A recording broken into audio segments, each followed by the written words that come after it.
Kegagalan. Saya tidur di dalam kereta saya selama berbulan-bulan. Sekarang mereka mahukan tetamu di rumah saya yang berharga, 750,000. Saya menuang wine, menyediakan meja, dan mendengar rayuan mereka. Tetapi mereka tidak tahu mengapa saya menjemput mereka. Hai, Reddit. Buang kerana saya tahu sepupu saya mengintai lelaki saya, dan saya tidak memerlukan ini untuk kembali kepada mereka yang lain. Belum lagi. Saya Isla 28F dan ini berlaku dalam tempoh 10 tahun. Tetapi memori yang memulakan semuanya. Ia membakar tengkorak saya dengan begitu dalam. Saya bersumpah saya masih dapat mendengar kesunyian di ruang tamu apabila saya bertanya, "Awak semua akan datang ke majlis graduasi saya?" Ibu saya sedang menatal telefonnya. Ayah saya sedang menonton sesuatu di TG. Kedua-duanya mendongak, dan selepas jeda yang lama, ayah saya menjawab, "Kita tidak membazirkan petrol untuk kegagalan. Awak tidak akan pergi ke sekolah yang sebenar." Ujian saya gagal. Saya baru sahaja tamat sekolah menengah dengan GPA 4.2. Saya seorang validator. Saya mempunyai 2 pekerjaan sambilan, telah belajar sendiri untuk mengekod menggunakan Wi-Fi perpustakaan awam, dan mendapat tumpangan penuh ke Universiti Pertengahan di luar negeri. Kesalahan saya bukan Nate. Nate, 17 tahun pada masa itu, adik lelaki saya yang berusia setahun, adalah anak emas. Dia baru sahaja tamat pengajian, sudah berada dalam percubaan akademik di College Community, tetapi masih mendapat kereta baharu apabila dia berumur 18 tahun. Saya menggunakan BMW yang ayah saya banggakan seolah-olah ia adalah Porsche. Mereka bangun pada pukul 5 pagi untuk memandunya ke kejohanan hujung minggunya. Tetapi majlis graduasi saya, yang terletak 2 jam lagi, awak akan selamat. Hubungi kami selepas itu. Itu sahaja yang ibu saya katakan. Saya telah menyediakan sewa kecil berhampiran kampus untuk musim panas. Tetapi ia gagal pada saat-saat akhir. Apabila saya memberitahu mereka, ibu saya mengangkat bahu dan berkata, "Kamu akan faham. Kamu selalu faham." Saya faham dengan tidur di dalam Sidik 2005 saya, yang saya beli sendiri dengan wang tip. Saya meletakkan kereta di tempat letak kereta di kedai runcit atau di belakang gimnasium 24 jam tempat saya mandi, belajar di perpustakaan, makan ramen segera dalam diam. Apabila hujan, saya meringkuk di tempat duduk belakang dan berdoa agar kebocoran itu tidak meresap melalui bantal saya. Saya tidak memberitahu sesiapa pun. Bukan profesor. Bukan kawan. Saya terlalu bangga, terlalu marah, dan terlalu biasa diabaikan. Saya menundukkan kepala, lulus college, mendapat latihan amali, dan selepas tamat pengajian, diambil bekerja oleh sebuah syarikat baharu teknologi di Austin. Saya pekerja nombor 9. Untuk tahun pertama, pendapatan saya hampir tidak cukup untuk menampung kehidupan. Tetapi saya berusaha keras, menyelesaikan masalah sebenar, dan selepas syarikat itu diambil alih, saya mendapat pembayaran saham yang mengubah hidup. Menjelang usia 27 tahun, saya telah berpindah 2 kali, melabur semula dengan bijak, dan membayar tunai untuk hartanah bernilai 750,000 di luar bandar. 3 bilik tidur, dapur terbuka, sayap tetamu dengan pintu masuk berasingan. Nama saya ada pada surat ikatan. Tiada penandatangan bersama. Tidak. Terima kasih kepada keluarga. Hanya saya. Ia bermula dengan teks sama-sama daripada ibu saya. Hai sayang. Terfikir untuk melawat tidak lama lagi. Tiada permohonan maaf. Tiada pengakuan. Hanya kesunyian selama bertahun-tahun digantikan dengan kata-kata mesra yang dipenuhi emoji. Seminggu kemudian mereka singgah semasa berada di kawasan itu. Nate bersama mereka kini berusia 27 tahun, menganggur dan entah bagaimana masih sombong. Dia berjalan melalui rumah saya seperti dia sedang menilai keadaannya. Ayah saya melihat sekeliling dan bergumam, "Hah? Tidak sangka ia akan sebagus ini." Ibu saya tersenyum dan berkata, "Awak tahu, sayap tetamu sesuai untuk kita. Ren sangat gila kebelakangan ini." Ketika skim saya membuat keputusan, Saya berkata, "Kenapa awak tak datang makan malam minggu depan? Saya akan masak. Kita bincang nanti." Mereka bertepuk tangan. Ingat mereka menang. Ingat saya akhirnya akan berterus terang. Apa? Mereka tidak tahu meja sudah disediakan. Bukan untuk memaafkan, tetapi untuk sesuatu yang lain sama sekali. Kerana kali ini, saya yang memegang semua kad. Saya membuat lasagna. 3 jenis. Sebenarnya daging klasik, vegetarian, dan satu lagi bebas gluten untuk ayah saya, yang tiba-tiba memutuskan bahawa dia sensitif terhadap gandum, tetapi hanya apabila sesuai. Saya menyalakan lilin. Saya menyediakan meja. Saya juga melipat tuala wanita ke dalam kipas segitiga kecil yang saya lihat di YouTube. Dan saya menunggu. Pada pukul 7.04 malam, kereta mereka berhenti. Nate keluar dahulu seperti dia yang memiliki tempat itu. Diikuti oleh ibu saya yang membawa sebotol wain murah dan ayah saya yang memakai seluar pendek kargo, dengan kuat mengadu tentang perjalanan yang jauh. Mereka tidak membawa pencuci mulut atau bunga atau kesopanan asas, tetapi mereka membawa selera makan dan hak. Makan malam bermula dengan perbualan biasa, pujian tentang makanan. Nate bertanya berapa banyak saya membayar untuk gelas wain. Ibu saya memuji Bucket Splash. Ayah saya merungut tentang bagaimana generasi milenial mengadu tentang wang. Tapi jelas sekali mereka tidaklah seteruk itu. Kemudian, seperti yang dijangkakan, mereka membincangkan sebab sebenar mereka datang. Ibu saya meletakkan garpunya, tersenyum manis, dan berkata, "Jadi, kami fikir mungkin kami boleh membantu kamu di rumah sebentar. Mungkin tinggal di sayap tetamu." Saya menghirup wain perlahan-lahan. Diam sahaja. Ayah menyampuk. "Belakang ibu kamu tidak bagus. Tangga apartemen itu menyeksakannya. Kamu ada ruang. Kamu hampir tidak akan perasan kami. Saya hanya bertanya kepada kamu juga." Nate berdiam dan menambah, "Baiklah, saya mungkin akan rebah di sini juga. Semasa saya berdiri, tak boleh bekerja keras tinggal bersama ibu dan ayah. Kamu tahu." Saya tersenyum. Seperti benar-benar tersenyum. Senyuman jenis itu yang kamu berikan sebelum meletupkan senjata nuklear. Saya mencapai belakang saya dan meletakkan sebuah folder di atas meja. Ibu saya berkelip. Nate sebenarnya bersandar. Tangan bersilang seperti dia hendak berunding. "Apa itu?" tanya ayah saya. Saya membukanya. Di dalamnya terdapat 3 cetakan. 1. Hamparan yang memperincikan setiap dolar yang saya belanjakan untuk terapi, college, sewa rumah, makanan dan petrol selama bertahun-tahun saya terasing daripada mereka. 2. Pecahan garis masa pertumbuhan kejaya saya, kurungan pendapatan dan ekuiti daripada syarikat yang saya bantu bina. 3. Kenyataan terkenal yang membatalkan semua akses tetamu ke hartanah saya, termasuk kediaman sementara, penghantaran dan tempat letak kereta semalaman. Boleh dikuatkuasakan oleh HUA dan ordinan tempatan saya. Kemudian saya memberikan setiap seorang daripada mereka satu salinan.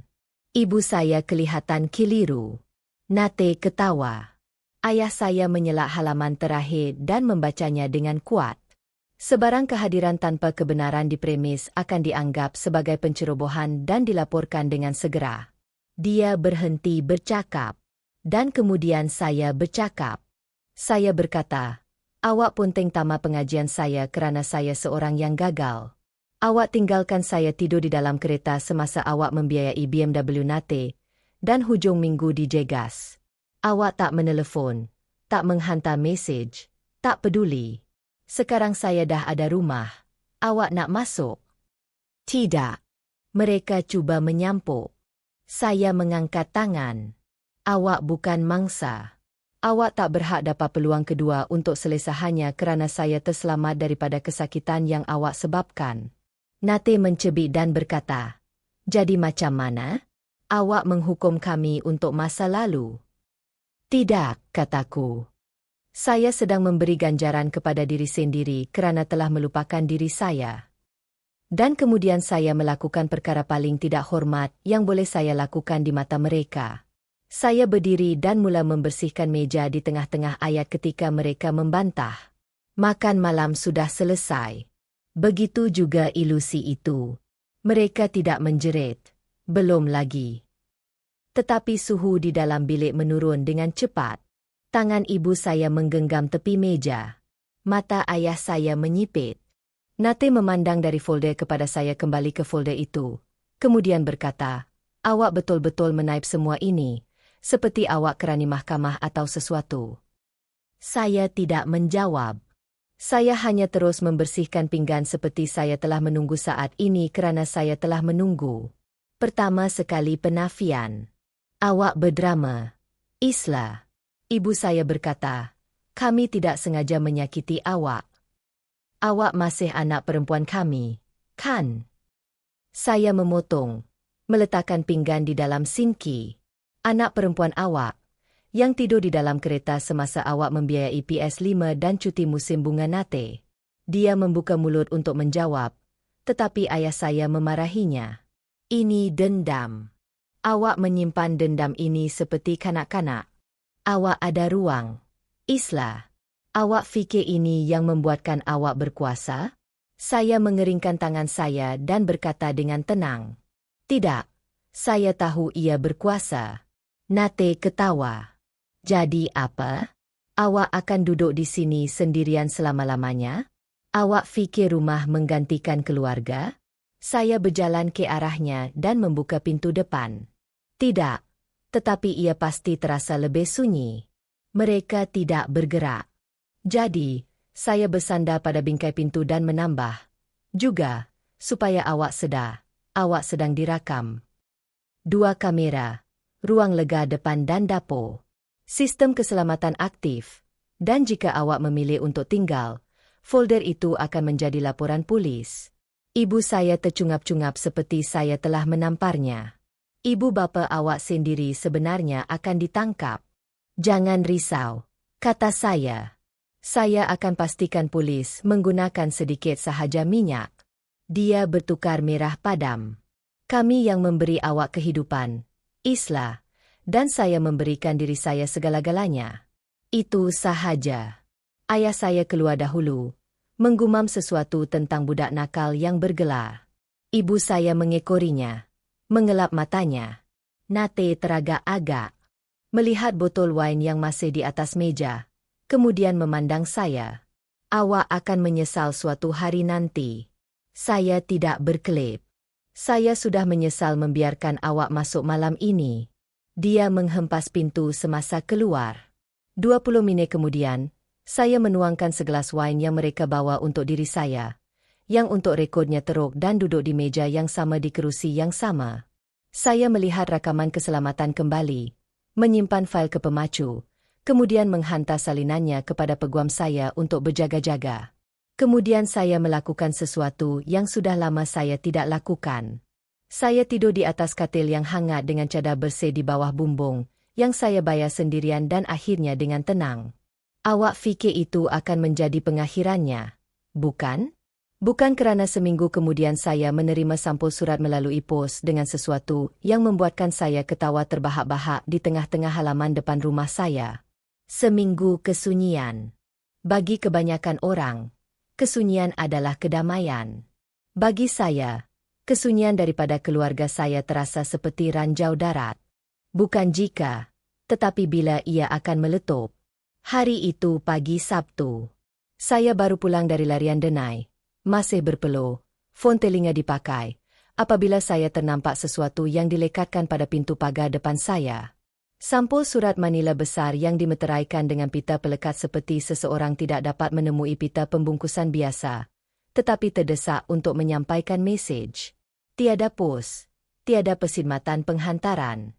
Tulisan tangan, semua cawan, nama saya. Saya tidak membukanya dengan segera. Saya duduk di tangga hadapan dengan sebotol air dan merenungnya selama 5 menit. Sebahagian daripada diri saya berharap ia adalah permohonan maaf yang sebenar. Selebihnya daripada diri saya tahu lebih baik. Baris pertama, Kami harap awak ada masa untuk bertenang. Bertenang? Mereka punting majlis graduasi saya, pergi ketika saya meninggalkan rumah, mengabaikan saya selama bertahun-tahun, coba menyerbu masuk ke dalam hidup saya hanya apabila mereka melihat keluasannya. Surat itu berterusan. Anda tahu, kita pernah melakukan kesilapan. Setiap ibu bapa pernah, tetapi keluarga berusaha untuk mengatasinya. Tiada pemilikan. Tidak, maaf, hanya pengampunan yang samar-samar. Kemudian datanglah perjalanan rasa bersalah koktail. Kami yang memberi awak kehidupan. Awak takkan berjaya tanpa kami. Kami ajar awak cara bekerja keras, yang mana agak pelik memandangkan saya membesarkan diri sendiri selepas mereka menghalau saya. Menjelang halaman 2, surat itu bertukar menjadi bermusuhan. Awak ada sayap tetamu. Awak tak guna pun. Jangan berlagak macam awak terlalu bagus untuk darah daging awak sendiri. Awak berhutang peluang kepada kami untuk berasa selamat juga. Dan kemudian dengan tulisan tangan yang tebal dan bergaris bawah. Kami akan beri awak seminggu untuk mempertimbangkan semula. Jika tidak, kami terpaksa meneroka pilihan lain. Ia bukan surat. Ia amaran yang ditandatangani oleh ketiga-tiganya. Ibu, ayah, dan Nate yang memakai Sharpie biru. Seperti seorang remaja yang menandatangani buku tahunan. Respon saya bukan sekadar kata-kata. Ia sah di sisi undang-undang. Saya tak telepon. Saya tak SMS. Saya hantarkan sesuatu kepada mereka melalui pos. Diperakui. Tanda tangan diperlukan. Di dalam sampul surat itu, salinan wasiat saya yang disahkan. Saya telah mengemas kininya minggu sebelumnya. Seluruh harta pusaka saya, kenalan kecemasan, dan arahan perubatan telah ditugaskan semula secara sah kepada sahabat baik saya, Bell, orang yang membiarkan saya terbaring di sofanya ketika saya tidak mempunyai apa-apa. Surat pasir laut yang digubal oleh peguam saya dengan bahasa yang memetik ordinan pencerobohan di bawah HOA saya. Penalti gangguan harta benda di daerah saya. Sempadan yang jelas bahawa sebarang hubungan tanpa diundang selanjutnya akan ditingkatkan secara sah. Surat 1 halaman dalam tulisan tangan saya. Tenang, terus terang, tanpa emosi. Awak melangkau setiap peristiwa penting dalam hidup saya, dan hanya muncul apabila awak melihat apa yang saya bina. Saya terselamat tanpa bantuan, sokongan atau kehadiran awak. Awak tidak berhak mendapat keselesaan yang saya perolehi seorang diri. Rumah ini bukan legasi awak. Ia milik saya. Dan saya mengakhirinya dengan kata-kata yang mereka katakan kepada saya ketika saya berumur 18 tahun dan menangis di dapur sebelum tamat pengajian. Awak akan faham. Kemudian saya menambah satu baris terakhir. Ini saya akhirnya faham. Epilog. 3 minggu kemudian, jiran saya menghantar mesej. Hei, saya rasa ibu awak datang. Dia tidak mengetuk, hanya duduk di dalam kereta, memandu pergi selepas beberapa minit. Saya memeriksa kamera keselamatan saya. Di sana dia berada di dalam sedan lama, diletakkan di luar pintu pagar saya, hanya duduk di sana, enjin hidup, tangan di steering, kaku. Dia tidak pernah keluar, tidak pernah berdering. Tidak pernah meninggalkan nota kali ini. Saya menonton rakamannya dalam mod bisu. Bukan kerana saya perlu, hanya kerana saya mahu melihat kesunyian itu. Jenis kesunyian yang mengatakan, dia akhirnya faham bahawa saya maksudkan setiap perkataan saya. Saya tidak tahu sama ada mereka akan cuba lagi. Saya tidak akan terkejut. Hak tidak hilang dalam sekelip mata. Tetapi inilah yang saya tahu.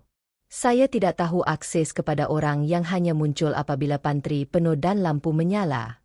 Saya tidak memerlukan darah jika cuaca menjadi sejuk setiap kali saya berjaya tanpa mereka.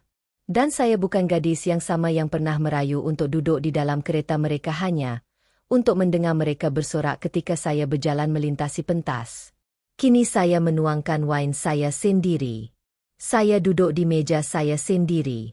Saya bersulang untuk gadis yang terselamat dan kepada wanita yang membina semua yang mereka cuba tuntut. Skim pengakhiran terakhir. Tetapi jika Anda pernah terpaksa memutuskan hubungan keluarga, saya ingin mendengar cerita Anda.